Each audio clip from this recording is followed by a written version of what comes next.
2022년 입법고시 문제를 같이 한번 보려고 하는데요. 보통 입법고시는 응시자가 많지 않죠. 그래서 아무래도 이제 응시자가 좀 많지 않고 그렇다 보니 문제가 뭐 어렵게 나와도 그런가 보다 하고요.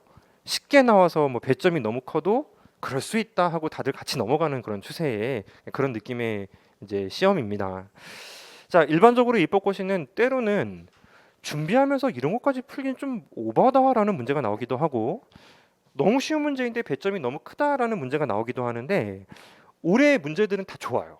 상당히 괜찮습니다.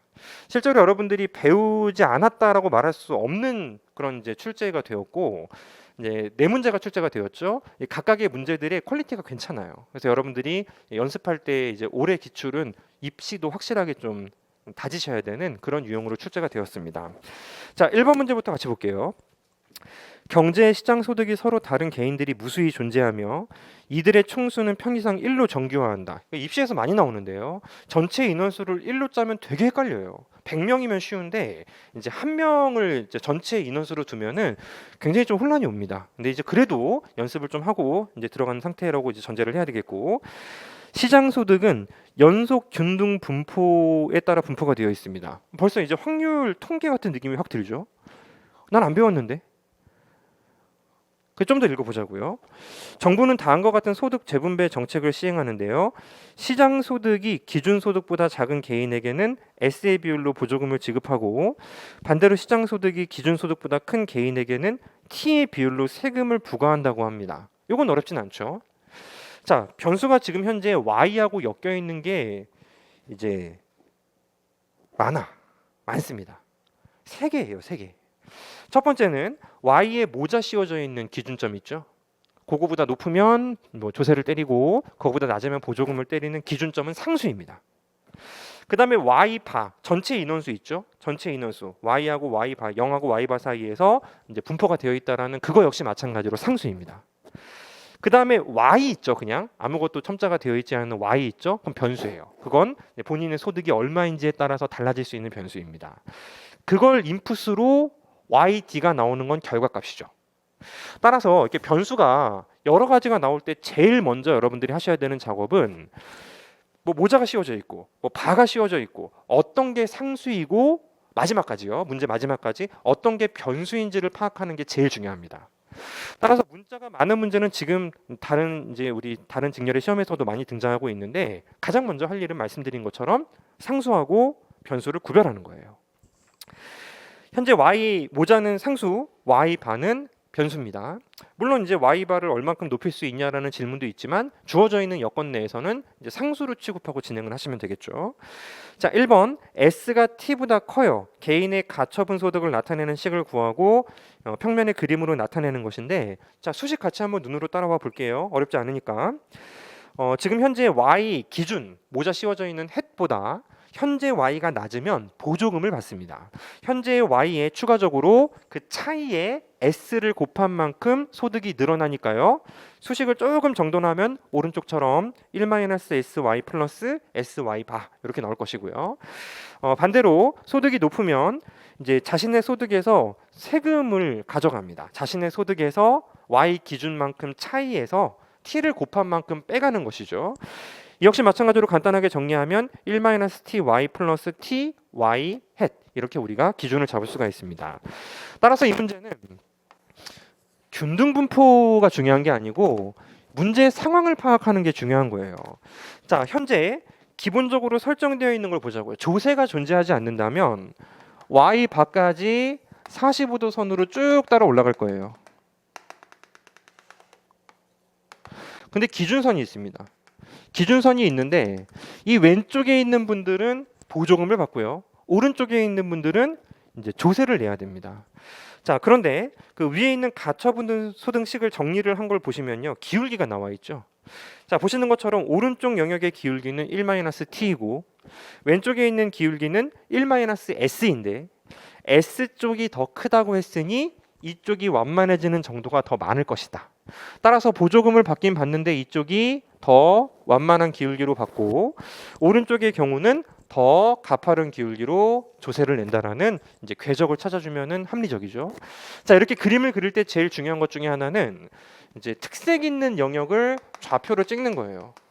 이 특색 있는 영역 좌표를 찍으면 그만입니다. 즉 변수인 y 값이 0일 때 절편이 얼마일 것인지 찾기 쉽죠. 위에 있는 그 첫 번째 수식에서 y가 제로라고 한다면 s, y, hat 이만큼 받는 거고요. 오른쪽에 있는 영역에서 y가 y 바라고 한다면 y가 y 바 그러니까 이제 기준에서 가장 높은 소득자를 전제를 한다면 오른쪽에 있는 크기는 위에 있는 수식에서 y 대신 y 바를 넣으면 되니까요. 1-t y 대신 y 바 플러스 ty죠. ty 이렇게 기준을 잡아서 이제 그림을 완성하면 됩니다. 자, 그래프로 그리라고 한 이상은 그 특색에 있는 영역의 좌표를 찍지 않으면 미완성이에요. 반드시 좌표까지 찍어놓고 다음 문제를 대비를 합니다. 두 번째, 정부의 총 조세 수익과 총 보조금 지급액을 나타나는 식을 각각 도출하고 정부의 예산 균형을 달성하는 y 햇을 구하시오. 상수로 두었던 것이 이제 얼마에 위치해야 되는지에 대해서 질문을 받은 거잖아요. 일단은 문제를 푸는 방법은 감이 와요. 총 조세 수익과 총 보조금이 일치하게 만들어주는 y 햇을 찾으면 되는 거예요. 맞죠? 그런데 문제는 보조금 총 금액을 적분식을 세운다면 제로에서 y 햇까지잖아요. 그 다음에 보조금의 크기는 y 햇에서 본인의 y까지 그리고 전체가 1이기 때문에 y 바 이 적분식을 푸는 거예요.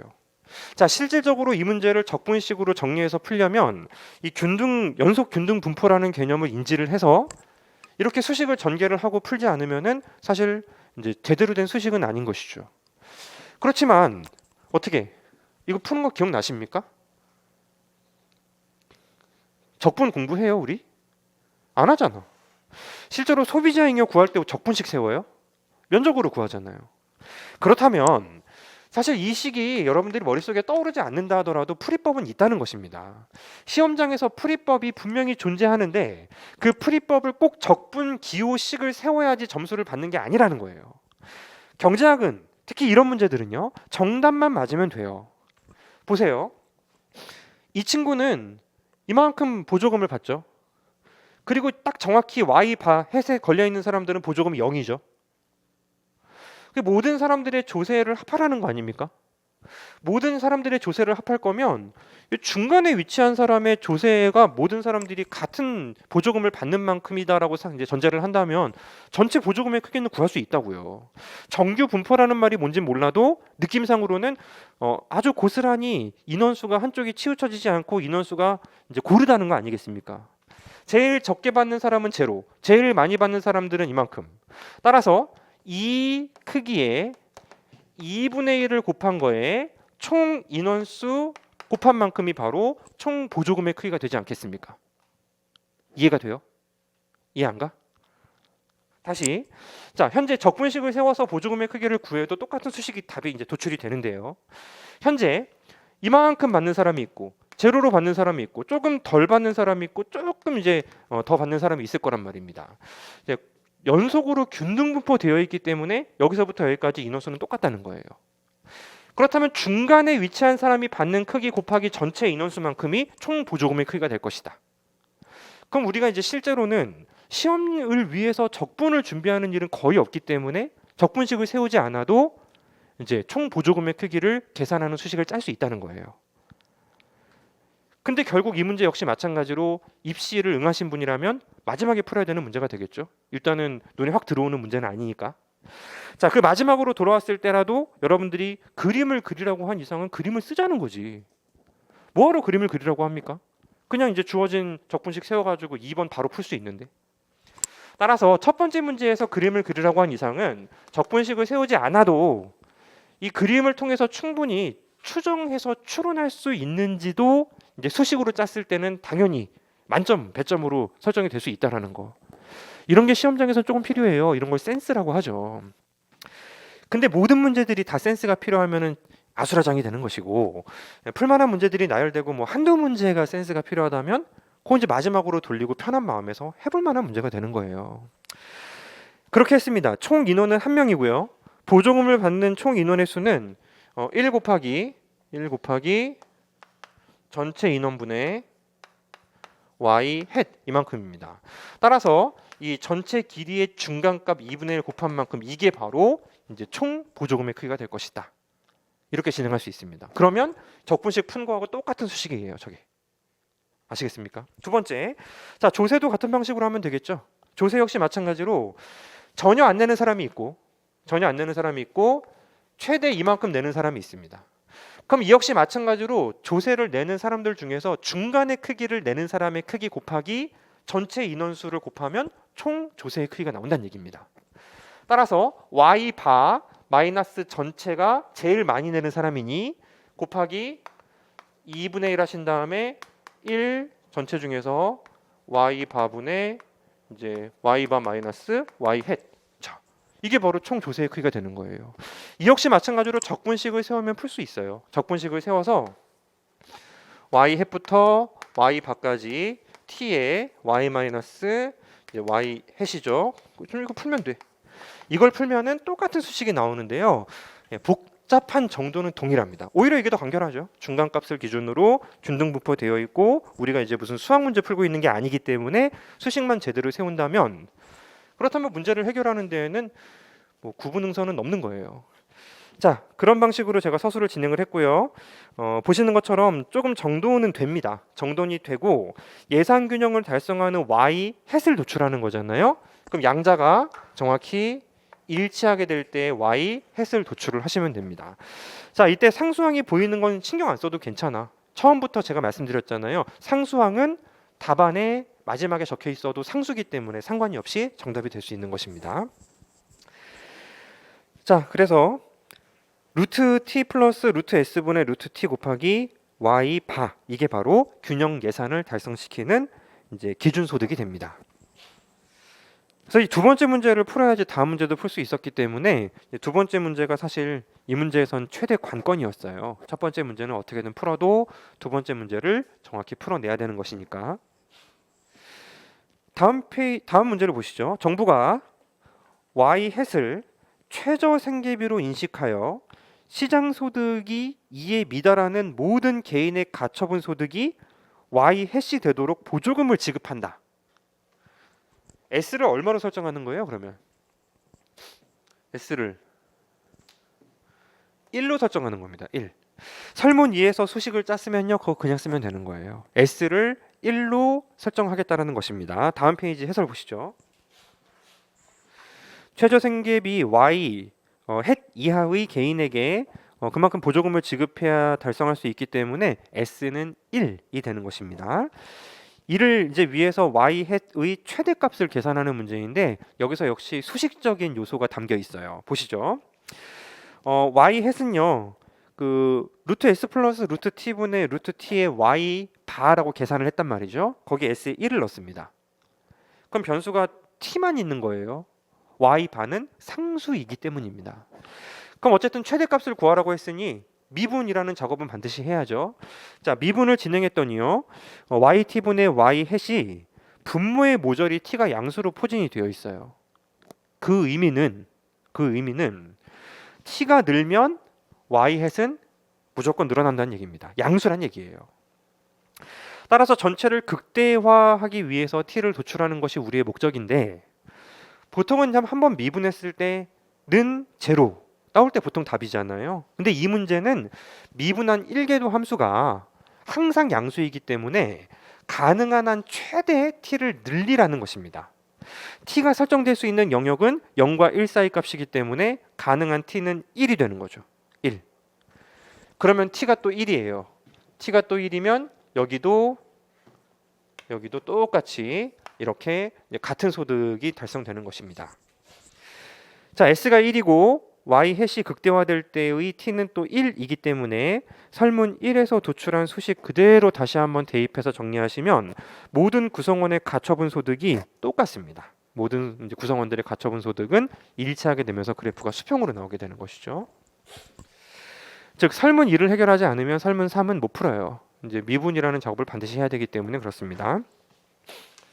하지만 문제가 좀 까다로웠지만 이 정도 문제 접하셔야 될 것 같아요. 이제 적어도 뭐 어떤 통계적인 어떤 어려운 문제가 출제된 것도 아니고요.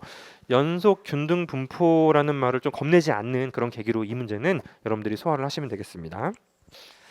자, 나머지 문제는 어렵지 않습니다. 두 번째 문제를 보시죠.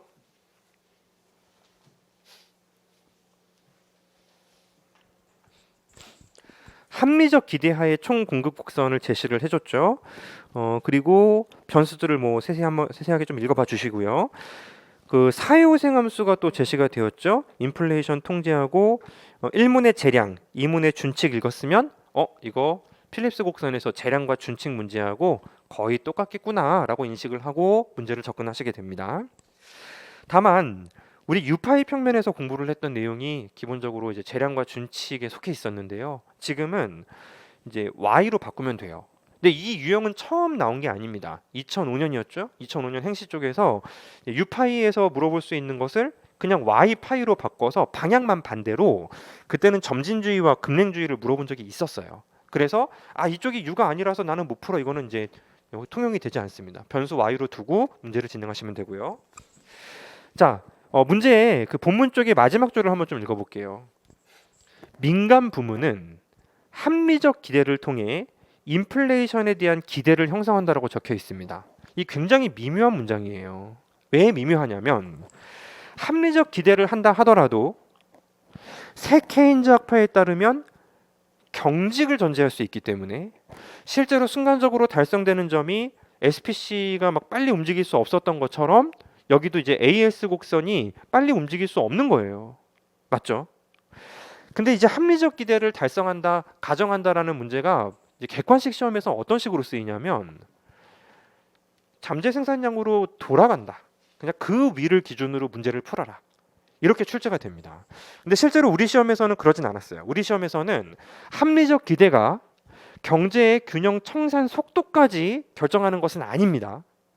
새 고전 학파에 따르면 빨리빨리 움직이니까 속도가 굉장히 빠르겠지만 새 케인즈 학파에 따르면은 이제 균형이 안 맞을 수 있잖아요. 익스펙테이션 파이 익스펙테이션과 실제 파이가 다를 때 속도까지 보장해 주는 건 아니라는 거예요. 그런데 이제 우리가 이제 경험상 많은 이제 기출들, 우리 시험도 그렇지만 객관식 시험에서는 합리적 기대에 따라서 풀어라라는 명령어는 어찌됐건 잠재 생산량 쪽으로 자연 실험률 쪽으로 돌아감을 가정해서 문제를 풀어라. 이렇게 전제를 하고 있습니다. 약속을 하고 있어요. 그렇다면 이 문제는 정말 순수하게 단순한 재량 준칙 문제잖아요. 자, 보시는 것처럼 y 자리에 u가 있어야 되고 손실함수가 나왔던 이제 기본적인 형태하고 조금 다를 뿐 우리가 이제 이 친구의 모양은 이제 곡선이라는 걸 확인할 수 있습니다. 곡선의 모양이 나오고요. 재량은 접하는 점 가는 거고 준칙은 말한 대로 지키는 점을 찾는 거예요. 자, 재량의 경우는 문제에서 그대로 제시한 대로 풀면 되죠. 사회우생을 극대화시키는 y-0.5 파이의 제곱을 극대화시키는 점을 찾으라는 문제로 풀면 되겠고요.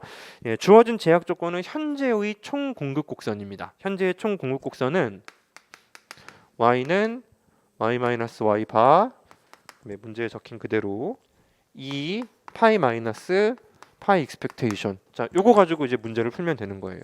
준칙은 미분을 쓸 수가 없어요. 접하지 않더라도 말한 대로 지켜야 되는 것이고 재량은 접하는 점을 따라가는 것이니까 미분으로 문제를 풀 수가 있어요. 따라서 자, 파이를 얼마로 쏴줘야 되는지에 대해서 답을 찾으면 되는데요. 보시죠. 변수가 여기 있죠? 두 개 있죠? 근데 파이 있죠? 파이.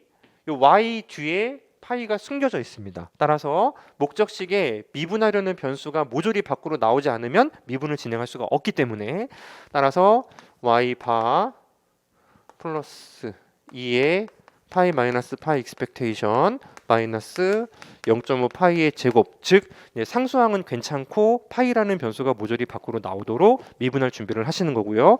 자, 미분 전미분하면 됩니다. d 파이분의 d 사이우생은 요거 하면 되지. 요거는 내려오면 마이너스 파이는 0 이렇게 나오죠. 그림을 그렸을 때 이번에는 위치가 좀 다르긴 합니다. y 평면이기 때문에 위치가 다르고 이제 보통은 이제 우리 접하는 점이 보통 이쪽으로 접하는 거와 달리 이번에는 오른쪽으로 접하게 될 거예요. 그리고 잠재 생산량이 있습니다. y 바라는 잠재 생산량이 있는데 어찌 됐건 합리적 기대를 전제하기 때문에 이 친구들이 2를 쏠 것이다라고 인지한다면 민간들은 무슨 말을 해도 합리적 기대에 따라서 그러면 무조건 이거는 여기 있을 거야라고 인식할 수 있다는 거예요. 즉 AS 곡선의 파이 익스펙테이션은 항상 이제 2가 되는 것입니다. 따라서 합리적 기대를 가정한다고 했죠. 중앙은행이 이렇게 정책을 펼쳤을 때 무조건 2 할 거야. 만약에 순간적으로 가더라도 돌려놓을 것이고 왼쪽에 있더라도 여기까지 복귀할 것입니다.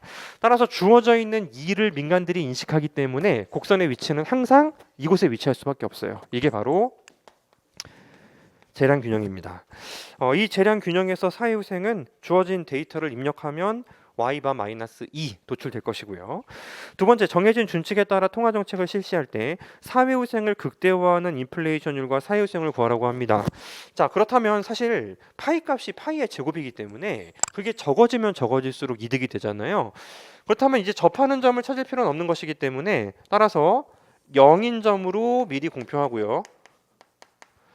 그 다음에 접하진 않더라도 이 점을 실제로 쏴주는 게 바로 준칙의 균형이 됩니다. 다 배운 내용이죠.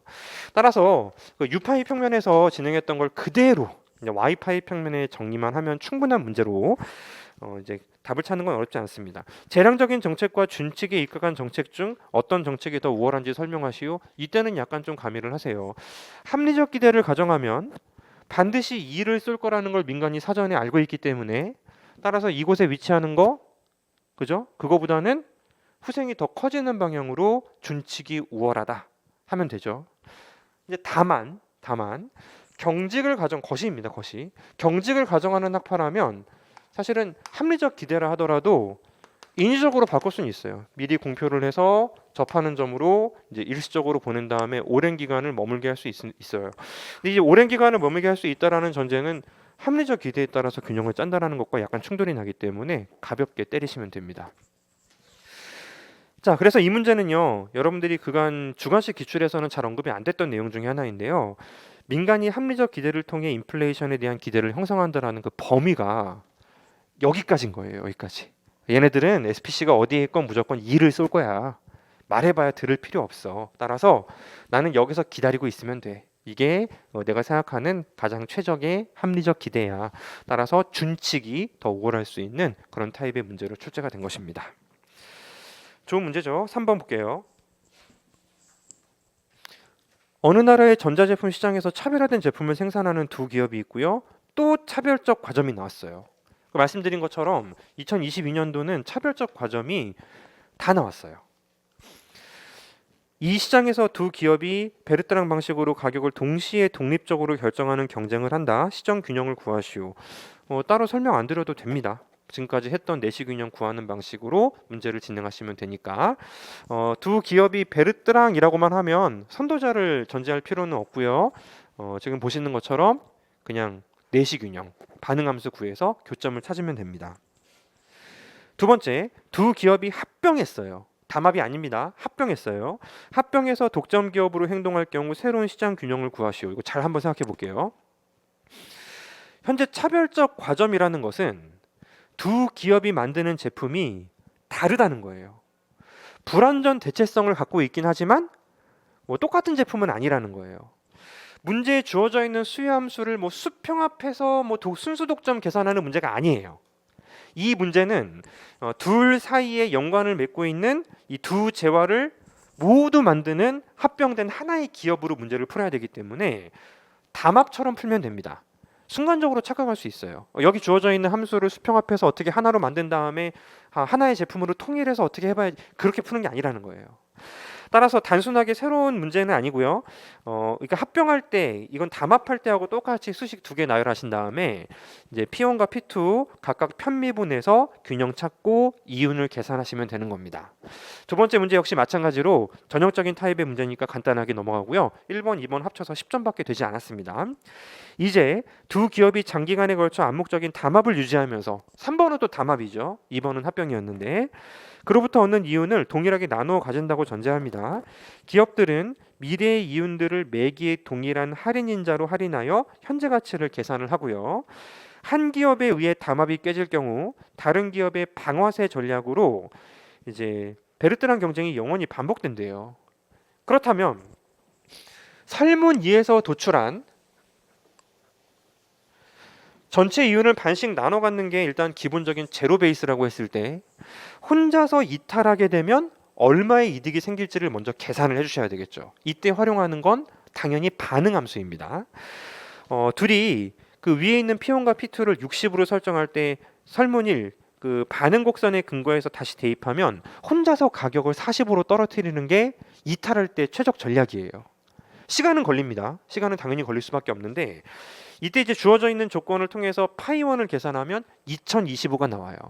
따라서 이제 독점 기업이 3,600을 반씩 나눠 갖는 거라고 했으니까 1,800하고 2025의 차이만큼이 순간적으로 혼자 이탈했을 때 추가될 수 있는 이득이 되는 것입니다. 따라서 일단은 플러스 225 이게 가능하죠. 하지만 방아쇠 전략으로 앞으로 영원히 너는 이제 우리랑 담합은 안 할 거야. 이제 1번의 문제의 이윤을 영원히 얻을 수 있도록 만들어 줄 거야라고 했다면 그렇다면 이제 1600이라는 이윤이 발생하기 때문에 앞으로는 영원히 마이너스 200, 마이너스 200, 마이너스 200 이렇게 쭉 가는 게 바로 한 번 이탈했을 때 본인의 소득이 되는 것입니다. 따라서 여기 이제 할인인자가 있죠. 할인인자가 여기 한 번, 여기는 제곱, 할인인자의 세제곱 이렇게 쭉 더한 이 수식을 정돈해서 이탈하지 않게 만드는 이제 할인인자의 이제 최대값을 계산을 하는 거죠. 자, 이 유형은 출제가 된 적이 있습니다. 550제 시험에서 거의 비슷하게 출제가 된 적이 있었고요. 담합이 유지되기 위해서는 현재 주어져 있는 이제 이탈했을 때 현재 가치 225 그다음에 요거 이제 오른쪽 계산하셔야죠. 오른쪽 계산하시면 200 이렇게 나와요. 자, 이 수치가 양수면 이탈할 것이고 음수면 이탈하지 않을 것이고 이탈 유인이 없는 건 0까지 포함하는 거죠. 그게 0이라면 이탈할 이유가 없으니까 전체를 0으로 만들어주는 이 델타를 찾으면 되는 것이고요. 델타는 17분의 9 이렇게 도출이 됩니다. 따라서 이 세 번째 문제 역시 마찬가지로 이제 유사 문제가 우리 시험에 등장했었고 그래서 연습용으로 나쁘지 않은 정도 난이도의 문제였습니다. 배점도 딱 적당했어요. 네 번째 문제 가시죠.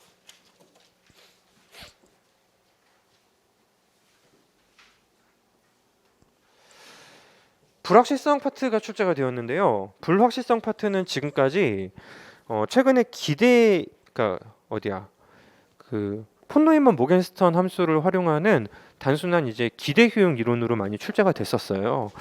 근데 이제 그 사문은 등기대치선을 활용하고 저기 상태 조건부 평면을 활용하는 문제로 굉장히 이제 오랫동안 나오지 않았던 그런 평면이 출제가 되었습니다.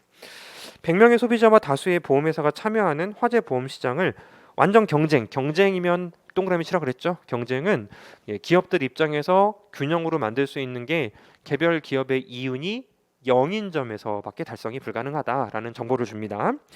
각 소비자가 가치가 10인 주택을 소유하고 있고요.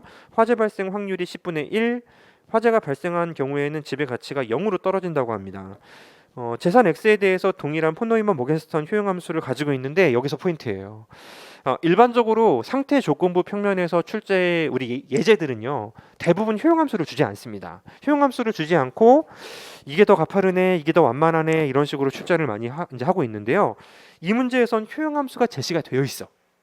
효용함수가 제시가 되어 있다면 이거는 그냥 일반적인 x, y 평면에서 접하는 점을 찾으시오라는 문제하고 다를 바가 없어요. 그래서 일단은 자 예산선을 그려낼 수가 있는데 여기는 이제 x 굿 이쪽을 x 배드라고 하자. 45도선 무위험선이 있죠. 10이지 10 불나면 제로가 되죠. 여기가 바로 이제 초기 부정점이 되는 것입니다. 자, 이 상태에서 주어져 있는 조건에 따라서 효용함수가 제시가 된 거예요. 효용함수가 제시가 되어 있기 때문에 보세요. 지울 거예요. 만약에 효용함수가 여기 접하면 거기가 정답이에요. 만약에 효용함수가 여기 접하면 당연히 거기가 정답이에요. 근데 효용함수가 만약에 이곳에 접한다라고 밝혀졌다면 그건 정답이 될 수 없어요. 왜냐하면 여기서부터 여기까지만 제시를 할 수 있을 것이기 때문에 조금 원점에 가까워지더라도 접하지 않더라도 이 완전보험에 가입하는 게 정답이 되는 거예요. 따라서 결국 이 문제는 어디에 접하냐의 문제를 해결하는 것으로 이 문제를 추정을 할 수가 있는 것인데요. 자, 보시죠. 기대 효용 극대화입니다. 맥스 U 익스펙테이션. 상황이 좋을 때는 W9, W 배도 확률이 0.9죠. 이쪽이 0.95 ln x 굿. 이쪽은 0.1 ln x 배드. 그리고 주어져 있는 제약 조건이 있습니다. 제약 조건은 예산선이에요. 예산선인데요. 보험률이 제시가 되어 있습니다. 보험률이 제시가 되어 있으니까 이 점을 지나가고 이렇게 직선으로 설정된 예산선을 전제를 하셔야 되겠습니다. 그럼 이 예산선이 제약 조건이 되어야 되잖아요. 그쵸? 기억나십니까? 한 점을 지나가고 기울기가 어떤 수치인 직선의 기울기 도출하는 법은 알죠? 제약 조건 있네요. 제약 조건은 x 배드는 이제 x 9이고 10. 요 점을 지나가야 되고 이게 기울기 적으면 돼요. 마이너스 값이고요. 마이너스 감마분의 1 마이너스 감마. 이게 바로 예산선이 되는 것입니다. 자, 그 이후로 진행하는 그 수식을 해설지를 참고해서 같이 한번 볼게요. 지금 보시면요. 1개 조건 접선으로 도출을 하는 건데요. MRS XG XB죠. MUX 이제 B분의 MUX 이제 굿을 이제 설정하시면 되겠습니다. 따라서 주어져 있는 함수를 통해서 일단은 MRS를 찾아요. MRS XG XB를 찾으면 MU 이거분의 MU 이거 찾으면 되잖아. XB 9 XB분의 1 그럼 이렇게 되겠네. X9분의 9 X 배드 이렇게 이제 그 MRS 함수를 찾을 수가 있습니다. 그 접선의 기울기는요. 이제 음수 제거하고요. 감마분의 1 마이너스 감마 이렇게 찾으면 되는데요. 이렇게 정리를 해요. 이를 예산선에 대입했더니 공교롭게도 X99가 나와요. 9. 이게 의미하는 바는 접하는 점이 오른쪽이면은 그 접하는 위치는 항상 9가 된다는 것입니다. 따라서 접하는 점이 9라고 한다면 이 감마의 크기에 따라서 이 공정보험료라고 하죠. 공정보험료로 0.1과 똑같은 상태까지는 접하는 점이 정확히 이런 점에 위치하고 그 아래쪽에서는 접하는 점이 이제 의미가 있는 점에서 9라는 곳에 접한다라는 거예요.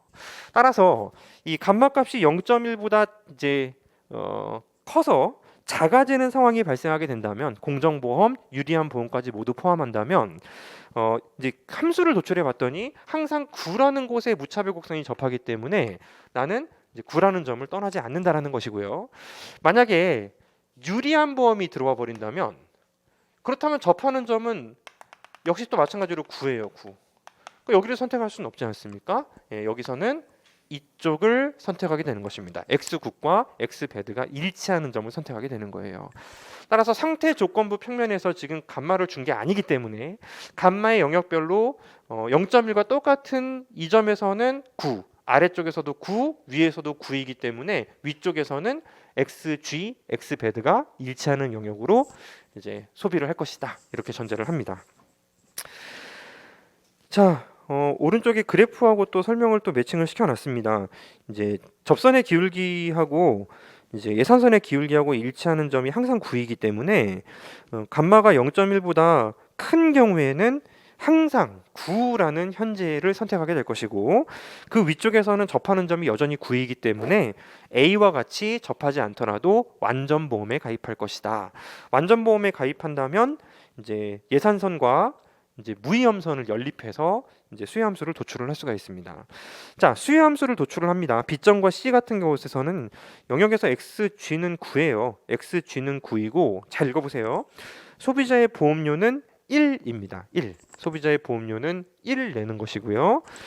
보험료는 감마 K이기 때문에 1 이퀄 감마 K. 그렇다면 K는 감마분의 1 도출되는 거죠. 따라서 이 영역에서는 K는 감마분의 1 이렇게 도출이 되는 것이고 그 위쪽은 어떻습니까? 그 위쪽에서는 이제 K 값이 상수로 고정되죠. 무조건 완전보험에 가입할 것이기 때문에 이제 이쪽에서는 이제 K는 10 이렇게 도출이 됩니다. 사실 1분에서 수요함수를 그리는 것도 포함된다고 생각하는데요. 이제 해설지 여건상 제가 다음 페이지에 수요함수를 그려놨고요. 이제 K가 1000 인원수를 고려할 때 K가 1000까지는 우하향하면서 곡선의 형태로 나타날 것이고 그 0.1보다 작을 때는 무조건 1000이에요. 완전 보험에 가입한다. 따라서 우하향하는 영역에서는 수요의 법칙이 성립하지만 0.1보다 작은 영역에선 수요의 법칙이 성립하지 않습니다. 수요의 법칙은 가격과 수요량의 마이너스 관계를 수요의 법칙이라고 하기 때문이죠. 자, 두 번째, 개별 보험회사의 기대이윤 극대화 문제를 쓰고 보험금에 대한 개별 보험회사의 공급함수, 시장 공급함수, 공급의 법칙이 만족되는지 여부를 판단하라고 합니다. 이건 더 쉬워요. 왜냐하면 이제 문제에서 경쟁이라고 했단 말이에요. 문제에서 경쟁이라고 했으면 예상 이윤이 0이 돼야 돼요. 예상 이윤이 0이 되는 점에서 균형이 달성될 수밖에 없는데 일단은 그 점을 떠나서 이제 예상 이윤 기준으로 수식을 짜면 다음과 같습니다. 자, 보험금이 K라고 한다면 내가 불이 안 났을 때는 감마 곱하기 K만큼 돈을 벌어요. 그런데 만약에 불이 나버리게 되면 감마 곱하기 K만큼 돈을 벌지만 K만큼 사라진 부분을 보상을 해줘야 돼요. 따라서 이쪽이 0.9, 이쪽이 0.1의 확률로 이 사람의 기대이윤, 보험회사의 기대이윤이 나온다는 거예요. 균형점에서는 물론 0일 때 기준이라고 말을 할 수가 있지만 일단은 기대이윤을 먼저 도출을 해보자는 것인데요. 이 기대이윤을 도출한 다음에 이렇게 보자고요. DK분의 D 파이 익스펙테이션을 함수로 표현을 좀 해보자는 거죠. 그럼 주어져 있는 거 K 기준으로만 나열을 하면 되니까요. 정리한 것처럼 감마 마이너스 0.1 이게 바로 기대 이윤이 되는 것입니다. 이게 의미를 좀 파헤치는 게 중요해요. 2022년도에는 벌써 이런 문제가 2개나 나왔는데 보통은 미분했을 때 0이 답입니다. 미분했을 때 0이 답인데요. 여기 보시면요.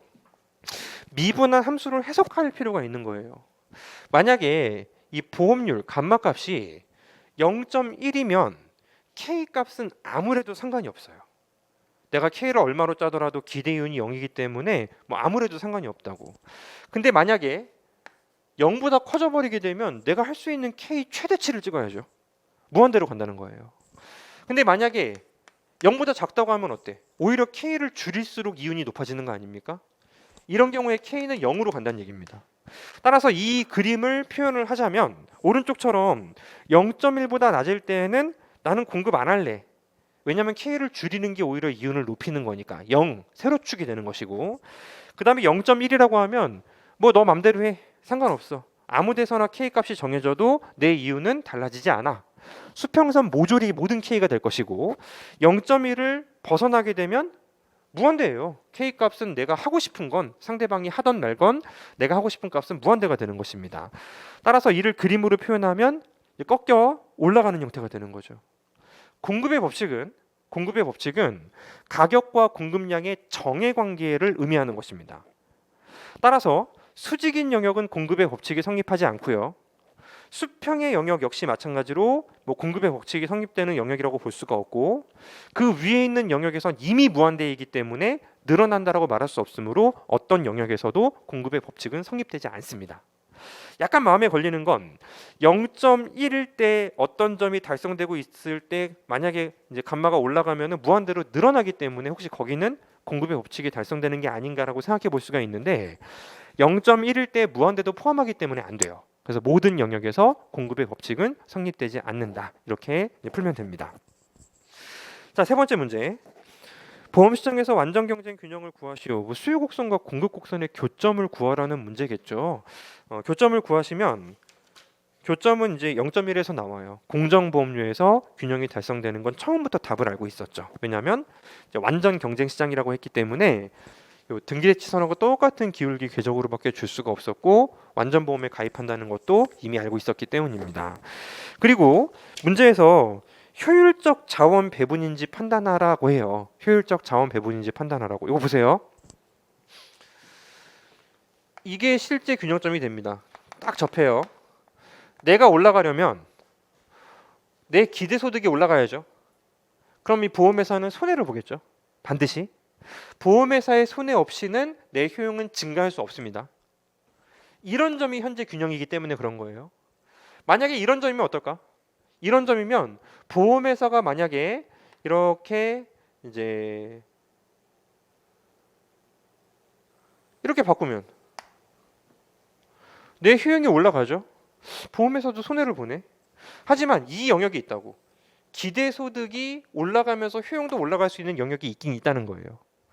자, 따라서 지금 현재 상태에서 일단은 소비자가 효용이 올라가기 위해서는 보험회사가 반드시 손실을 봐야 되니까 파레토 효율적인 되는 것이고, 반대로 자 보험회사가 이득을 보려면 이게 밑으로 내려가야 됩니다.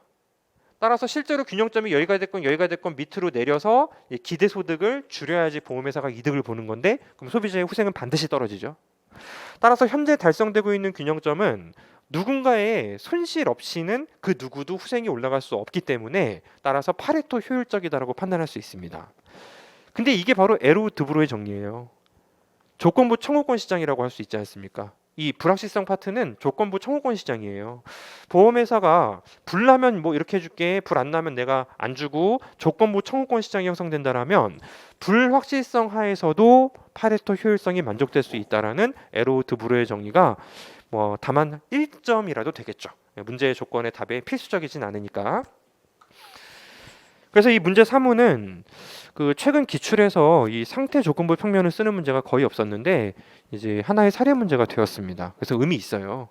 이 상태 조건부 평면이 실제로는 좀 출제가 좀 어렵기 때문에 많이 좀 안 내려오는 추세가 좀 있는데 이런 형태라면 좀 낼만한가 봐요. 실제로 함수를 주면서 계산 문제로 간단하게 이제 치환시키면 이제 명쾌한 답이 나오기 때문에 이제 출제가 되었습니다. 말씀드린 것처럼 2022년 입시를 간단하게 총평하자면 분명히 이제 1문 쪽에서 난이도가 없는 것은 아니지만 전체적으로 우리가 이제 입시만 공부하시는 분은 준비하시는 분은 거의 없기 때문에 이제 다른 시험을 준비하는 데 있어서 이제 좋은 예시는 됩니다. 특히 그 입법고 시기가 먼저 치러지잖아요. 그 작년에도 당연히 그랬을 것이고, 근데 이제 입시는 뭐 너무 어려워서 안 봐라고 했다면 차별적 과점 연습 기회를 한번 놓쳤을 테니까 뭐 올해도 마찬가지가 될 겁니다. 입시가 나온다면 얼른 출력해서 한번 쭉 풀어보고 이제 정확히 풀지 못하더라도 생각은 한번 해보고 본 시험에 들어가셔서 어떤 시험이건 준비하시는 게 옳죠. 자, 2022년 해설은 이렇게 마치도록 하겠습니다.